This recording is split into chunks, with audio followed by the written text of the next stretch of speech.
보고서가 급조가 됐는데요. 이것이 조국 장관 작품 아니냐 이런 의혹입니다. 제가 아까 주요 뉴스에서도 잠깐 언급을 드렸습니다만 인사청문회를 앞두고 왜 그 조 장관 가족이 투자한 사모펀드 운용사 있잖아요. 그 코링크라는 회사 그 보고서가 김민지 기자 조 장관의 요구 때문에 급조됐다? 뭐 이런 얘기인 것 같은데 좀 설명 좀 해주시죠. 네, 말씀하신 대로 정경심 교수가요. 이 기자간담회나 청문회를 앞두고서 그 사모펀드의 투자 운용 보고서를 종합 뭔가 만들어달라 이렇게 해서 코링크 측에 요구한 것으로 알려졌었잖아요. 그랬죠. 그런데 새로운 사실은 여기서 좀 추가가 된 사실은 이렇게 부탁을 할 때 남편이 필요하다고 하니 만들어달라 이렇게 했다는 겁니다. 그러니까 제목처럼 조국 작품 아니냐 이런 얘기가 나오는 건데 여기에서 추가된 내용 중에 주요 내용은 사람들에게 투자 내용을 알려주지 않는다는 취지의 문구를 넣었다는 거고요. 이거를 이용해서 조국 장관은 그 후보자 시절 기자 간담회나 청문회 등에서 이런 운용 보고서를 근거로 해서 투자처를 몰랐다 이렇게 주장한 바 있습니다. 당시 영상 보고 오시죠. 본 펀드의 방침상 투자 대상에 대해서 알려줄 수 없다라고 되어 있고 상세한 내용에도 어디에 투자했는지 자체가 적혀 있지 않습니다. 그게 이른바 블라인드 펀드라고 합니다. 저는 이 블라인드 펀드란 말 자체를 이번에 알았는데 그것이 알려주면 불법인 것입니다. 따라서 모를 수밖에 없는 것입니다. 자, 조 장관이 당시에 굉장히 강조해서 목소리 높으면서 설명했던 부분. 투자자에게 투자 내역을 알려주지 않습니다. 블라인드 펀드이기 때문에요. 따라서 우리 가족의 사모펀드 투자는 합법한 것이었습니다. 문제가 없었습니다. 강변을 했는데요. 근데 저 투자 보고서가 급조가 됐는데 조 장관의 요구 때문이었다? 글쎄요. 이거 굉장히 중요한 또 하나 변수가 생겼네요. 사실 많은 국민들이 이번에 블라인드 펀드라는 것의 운영 방식에 대해 가지고 언론 보도나 조 장관의 설명을 통해 가지고 이제 이해를 하게 되었을 텐데 사실 블라인드 펀드들이 분기별로 투자자한테 홍보해주기도 합니다. 그런데 이 펀드에 대해서는 저런 식으로 약정이 되어 있다는 취지로 이제 보고서를 쓴 건데 저는 이것이 모르겠습니다. 뭐 우리가 개인 간의 금전 대차 같은 경우에도 구두로 어떤 금전 대차를 한 다음에 나중에 따로 이제 보고서를 어디 제출 용도로 작성할 수도 있겠지만은 그 차용증 같은 것을. 예. 그런데 지금 같은 경우에는 워낙 이제 청문회를 앞두고 이 논란이 커지니까 그런 요청을 급하게 했다는 것이 알려지고 네. 조국 장관은 전혀 이런 것을 알지 못했다고 해명했는데 그랬죠. 실제 요청이 조국 장관에 의한 것이라고 한다면은 이거는 해명이 약간 엇갈린 것이다. 그래서 이 부분의 진실성 또는 신빙성에 대해 가지고는 논란이 일 거로 보입니다. 예. 자, 저희가요, 갑자기 좀 약간 뜬금없는 것은 아니고요. 한 4년 전에 문재인 대통령이 당시 새정치민주연합 대표 시절에 했던 이야기가 있습니다. 그 목소리를 좀 찾아봤거든요. 그 이유가 있습니다. 잠깐 먼저 듣고 오시죠. 현직 총리가 피의자로 수사를 받게 된다면 이는 역사상 없었던 일로 대한민국의 국격이 걸린 문제입니다. 국정을 책임지는 집권당으로서 창피한 일입니다. 국민들이 더는 기다릴 수 없습니다. 우리 당은 공정한 수사와 국정 공백을 최소화하기 위해 총리 해임 건의안을 추진하고자 합니다. 네, 당시 새정치민주연합 대표 시절에 문재인 대통령의 목소리를 듣고 왔습니다. 그런데 지금 사실상 검찰은 조국 장관을 이제 피의자로 보고 조국 장관에 대한 수사도 진행하고 있는데요. 만에 하나 지금 이게 투자 보고서가 조국 장관의 요청에 따라서 급조가 됐다라고 한다면 결국에 조국 장관이 받는 혐의는 공직자윤리법을 위반한 것이 되기 때문에 한번 그래픽 주시죠. 검찰에서는 지금 서초동에서 이런 얘기까지 나온다는 거예요. 만에 하나 조 장관이 공직자윤리법을 위반했다라는 게 확인이 된다면 조 장관 기소라는 초유의 상황도 배제하기 어렵다라는 게 서초동에서 저런 목소리가 이제 흘러나온다는데요. 좀 너무 오버하는 걸까요? 어떻습니까? 가장 큰 문제가 이제 여태까지는 딸의 그 대학 입시와 관련된 문제였습니까? 근데 이 펀드 문제는 이게 굉장히 여러 사람이 관여돼 있고 또 오랫동안 이 코링크 피의 문제라든가 투자처의 문제라든가 현행법과 걸려있기 때문에 이게 아마 제가 볼 때는 스모킹 건이 된다 이렇게 생각하거든요. 예. 블라인드 펀드라는 것은 그야말로 깜깜이 투자예요. 투자자가 알 수 없게 그 투자 회사에서 투자를 하는 건데 네. 왜 이걸 조국 씨가 강조를 하냐면 이거는 블라인드 펀드가 아니고 프로젝팅 펀드입니다. 그러니까 투자처가 정해져 있고 그게 오래전부터 계획되어 있던 펀드예요. 예, 그런데 민정수석의 입장에서는 이 투자처가 정해진 그 펀드에는 투자를 할 수가 없어요. 아하. 그래서 블라인드 펀드를 강조하는 거죠. 예. 그런데 지금 나오는 것들이 한 3년 전부터 벌써 코링크 P라는 이 회사에 조국 씨 부인이 관련돼 있고 그리고 여러 가지 정황들 여기 보면 조국 씨 조카가 코링크 P라든가 또 코링크 P가 투자했던 다른 회사에다 전화를 해서 네. 어디에 투자했던 것이 알려지면은 청문회 전에 알려지면 알겠습니다. 절대 안 된다 하는 얘기들을 했기 때문에 예. 이것을 자꾸 덮으려고 하다 보니까 이제 공직자 재산 관리에 관한 문제가 불거진 거죠. 알겠습니다. 그러면 예. 잠깐만요. 예. 그러면 조국 씨가 이제 재산 등록을 할 때 공직자는 백지 신탁을 등록하게 돼 있거든요. 그렇죠. 그런데 이 부분이 아니고 투자처가 정해진 것으로 알고 했다면 공직자윤리법에 위반이 되기 때문에 검찰에서 그 부분으로 지금까지는 주변 분들에 대한 수사만 이루어졌지만 직접적으로 조국 본인에 대한 기소가 가능하다 이렇게 보고 있는 겁니다. 알겠습니다. 김 부원장 말씀하시죠. 저는 이 보고서 문제는 이렇게 보면 간단하다고 봐요. 그러니까 예를 들면 기존의 보고서, 이 내용이 들어가지 않는 보고서가 있었는데 조국 장관이 이 문제에 대해서 적극적으로 요청을 했느냐, 예. 그 지점도 따져봐야 되는 부분이고 지금 당사자, 그러니까 조국 장관이나 조국 정경심 부인이나 그리고 펀드의 이런 조시나 이런 상황들이 말들이 되면 다르거든요.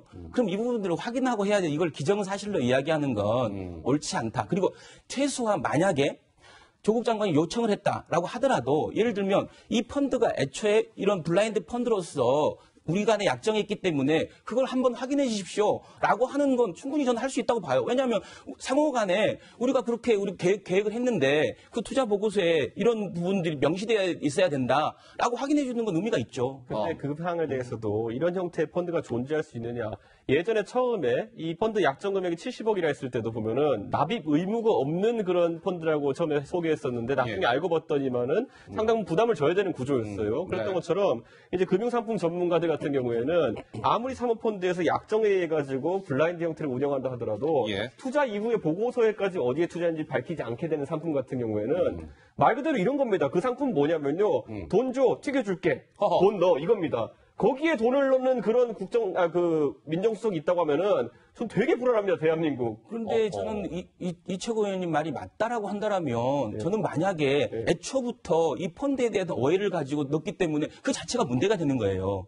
만약에 그걸 알고 만약에 이게 지금 사모펀드로서 블라인드 펀드라는 것을 예. 모르고 예를 들면 이걸 넣었다. 어디다 투자한지 알고 넣었다라고 하면 문제가 되는 거예요. 그러면 저는 그렇지 않기 때문에 다투는 거 아닙니까 지금? 아니죠. 나중에 운영보고서 상에서라도 분기별로 통보를 해주게 돼 있는데 이 펀드가 2017년에 가동된 뒤로부터 지금 청문회한 시점이 2019년 아닙니까? 그때 사이에 어떤 보고도 받지 않는 형태의 펀드라면은 차라리 기간이라도 약정이 제대로 돼 있어야 되는데 야, 돈 넣어, 튀겨줄게. 대신 어디에 넣는지는 절대 안 알려줄게. 이런 펀드에 투자하는 사람이 있다면은 저는 황당한 사람입니다, 이 사람은. 알겠습니다. 자, 처음부터 너무 분위기가 뜨겁습니다. 예, 조금 분위기 시키고요. 자, 근데 김민지 기자, 이런 것 같아요. 이제 사모펀드 의혹과 관련해서 조국 펀드를 운영하고 있는 그 코링크라는 회사가 이제 언론에 많이 등장하고 있는데 새롭게 나온 좀 소식이 있다는데 김민지 기자 어떤 걸까요? 이 사모펀드의 운용사에 그 조국 장관의 부인인 정경심 씨가 직접적으로 관여된 것 아니냐 이런 새로운 의혹인데 어허. 조국 장관의 오촌 조카가 검찰 조사를 받는 과정에서 이런 얘기를 했다고 해요. 무슨 얘기예요? 정경심 교수의 자금이 이 코링크 설립에 쓰였다라는 건데 정경심 교수가 이제 오촌 조카 부인에게 대여 명목으로 5억 원을 빌려주고 그중 일부가 이제 설립에 쓰였다 이렇게 이제 검찰은 보고 있다는 건데요. 네. 그 이후에도 정 교수는 직접적으로 내가 주식을 사겠다라면서 인감 도장을 찍기도 했다고 전해지고 있습니다. 실제로 돈을 투자해서 주식을 사지는 않았지만요. 그리고 이와 별개로 정 교수가요. 또 남동생에게 돈 3억 원을 빌려주는데 이 남동생이 그 3억과 다른 2억을 합쳐서 코링크 주식을 사게 됩니다. 어허. 검찰은 이것 또한 정경심 교수의 차명 투자라고 의심하고 있는 그런 상황입니다. 아까 좀 전 그래픽 다시 한번 좀 보여줄 수 있어요? 그 직전 그래픽. 그러니까 이런 것 같습니다. 김민지 기자의 설명을 쭉 들어보니까 사실 이 코링크라는 회사의 실소유주는 조국 장관의 오촌 조카 아니었겠느냐 뭐 이런 의혹이 불거졌는데 이제는 상황이 좀 발전해서 이제 급기야 저 빨간색 박스 맨 밑에 오히려 지금 이 코링크라는 회사의 실소유주는 조국 장관의 부인 정경심 교수 아니냐 급기야 뭐 이런 얘기까지 나오기 시작했어요. 그래서 이 지금 돈의 출처는 정경심 씨가 분명히 맞는 거고, 예.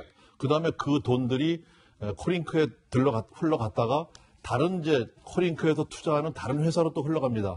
그러다가 조국 씨의 그 조카가 그 투자했던 회사에서 10억 3천만 원에 10억 3천만 원의 수표를 받아서 명동 사채시장에서 할인을 해가거든요. 예. 그다음에 흘러간 돈이 다시 정경심 씨한테 갔다는 거 아닙니까? 지금? 그래요? 예. 그러니까 이 코링크피는 완벽하게 조국 가족뿐만 아니고 정경심 씨의 이 노돈, 모돈이 돼서 설립이 됐고 예. 이렇게 됐다고 지금 수사에서 나오고 있는 지금 거죠. 박 전 의원님께서 얘기하신 것 중에 심각한 사실관계 왜곡이 있는데 조 조카가 네. 결국은 사채시장에서 현금을 만들어서 그 돈이 어디로 흘러갔냐면 익성에 흘러가요. 익성에. 여기서 익성이 나오는데 결국은 코링크피 사모펀드가 초기에 투자를 했던, 초기에 1억 2천 정도의 자본금으로 투자를 하는데 그 중에 1억 정도를 익성이 돼요. 예. 그래서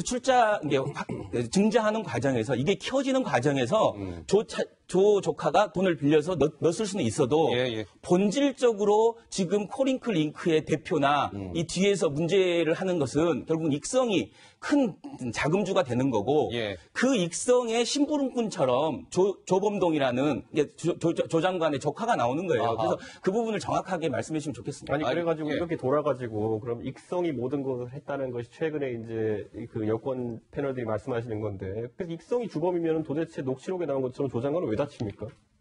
거기서 그 녹취록에서 네.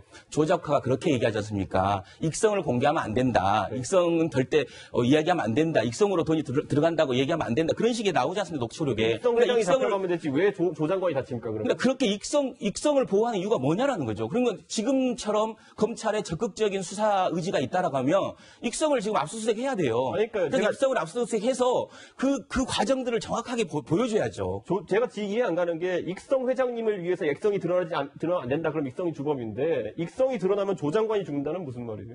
그거야 범죄자들이 얘기하는 거잖아요. 아니 범죄자들끼리 심부름끼리 얘기하고 본인들의 죄를 감추기 위해서 지금 말을 맞추고 있는데 그걸 믿습니까?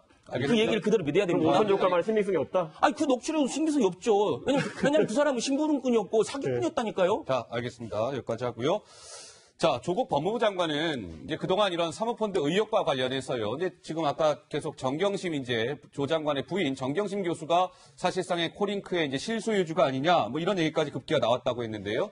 조 장관은 최근에 이런 발언을 강조해 왔습니다. 그 목소리가 준비되어 있습니다. 잠깐 듣고 오시죠.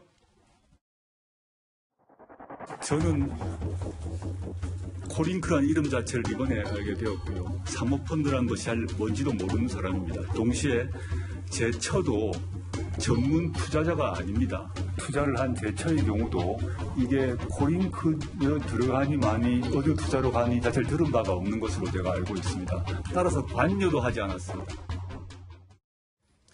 네, 제처가 관여도 하지 않았습니다. 따라서 관여도 하지 않았습니다. 라고 얘기했는데 지금 뭐 여러 가지 지금 나오는 내용들은 정경심 교수의 돈으로 코링크가 설립된 거 아니냐. 뭐 굉장히 이제 구체적인 얘기들이 나오기 시작했어요. 그런데 김민지 기자, 이게 코링크가 사실상 이제 정경심 거 아니냐 이런 의혹인데 그거를 좀 뒷받침할 만한 그런 또 정황이 나왔다면서요? 그렇습니다. 정 교수가요, 이 코링크의 언론 대응 지침에 관해서도 구체적으로 좀 지시를 했다. 이런 그 결과가 저희 채널A 취재 결과로 드러났습니다. 정경심 교수가요, 코링크 회사 측이 최근에 이제 언론이 취재가 들어가니까 예. 뭐 여기가 코링크가 맞나요? 라고 기자들이 찾아와서 물어 물었을 때 그런 회사 없습니다라고 대답한 언론 보도가 하나 있었어요. 여기에 대해서 정 교수가 극도로 흥분해서 연락을 해왔다. 그러면서 왜 카메라 앞에서 그런 식으로 대답하냐라고 질책했고 그걸 들은 뭐 어떤 이사가 죄송하다라고 사과하는 것도 봤다. 이게 코링크 관계자가 얘기했다는 건데요. 정 교수가 그만큼 코링크 측에 뭐 깊이 관여하고 있는 것 아니냐. 언론용 해명 자료까지 만들라고 지시하는 등 좀 깊게 관여돼 있다. 이런 의혹들이 더 나오고 있는 겁니다. 그러니까 이런 것 같아요. 그러면 이제 시청자 여러분들이 조금 궁금해하실 것 같아서 그러면 이런저런 지금 정경심 교수 뭐 얘기를 좀 하고 있는데 이런 것들이 만약에 지금 이런 행동들이 다 사실이라면 정경심 교수는 무엇을 잘못한 걸까? 뭐 이 부분이 좀 궁금하실 것 같은데 만약에 이게 뭐 차명으로 사모펀드의 지분을 보유하고 있었다. 이런 것들은 이제 금융실명법 위반이 되는 것이고요. 운영에 만약에 관여를 했다면 정경심 교수가 운영에 관여를 했다면 투자와 운용을 분리하게끔 한 그 자본시장법을 위반한 것이 되기 때문에 지금 정경심 교수는 사문서 위조 혐의로 기소가 되어 있는 상황인데 이러이러한 의혹이 사실이라면 제가 조금 전에 언급드린 그런 죄명들이 플러스 알파 추가가 될 수 있는 뭐 그런 상황인 거죠? 그렇죠. 맞습니까? 이 정경심 교수는 보면은 언론 대응을 굉장히 잘하는 것 같아요. 그 동양대에서 그 총장이 표창장과 관련된 얘기를 했을 때도 아침에 본인이 전화를 해서 조국 씨를 또 바꿔주기도 하고 예. 보도자료를 내라 이렇게 얘기했고 이 코링크 피해에서도 언론 대책이 조금 미흡한 것 같으니까 보도자료를 내라 하고 뭐 구체적으로 이 지시를 하고 이런 거 보면은 굉장히 이 청문회를 앞두고 굉장히 발빠르게 많이 움직이는 그런 정황이 드러나죠. 그런데 정경심 교수는 이 코링크 P가 투자했던 2차 전지 회사인 WFM이라는 회사에서 7개월간 한 달에 200만 원씩 1,400만 원을 받았어요. 그러니까 요게 이제 아까 블라인드 펀드라는 거하고 이제 이 어디 투자했다는 것도 충돌이 되는 것이고 코링크 P에 굉장히 깊숙이 관여하지 않으면 코링크 관계자한테 전화해서 언론 대응을 제대로 해라라고 이렇게 코치를 할 수가 없는 거죠. 예, 알겠습니다.